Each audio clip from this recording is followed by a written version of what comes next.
Welcome back to part 2 of putting a Thermo King reefer engine on an old Lincoln welder.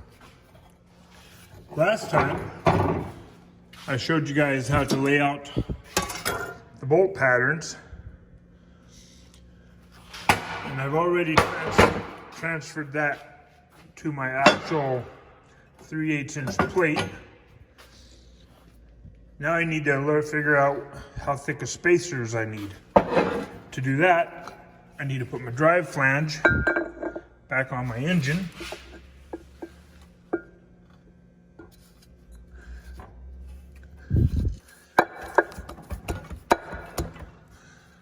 And measure what I need for clearance for my bearing. My bearings I know are 2 inches from flange face to top of collar.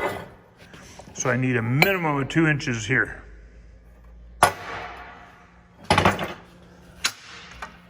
I've cut my bushings and my filler plates. Plates bolted on with the 6 bolts that are factory provided. The bottom 2 are not drilled. I'm just final grinding these filler plates. Now I'm going to tack them into place.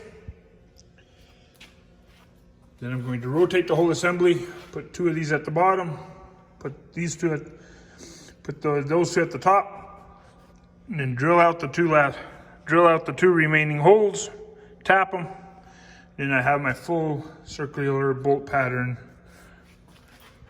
And then once it's all tacked up and cleaned, I will final weld it.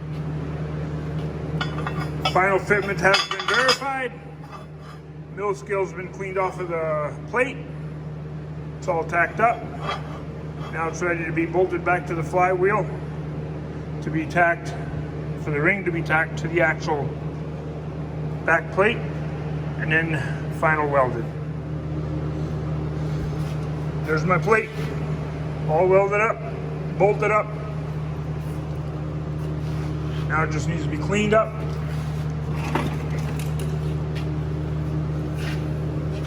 These holes need to be brought out to 5/8 inch.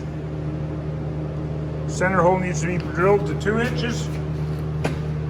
And the shaft needs to be made.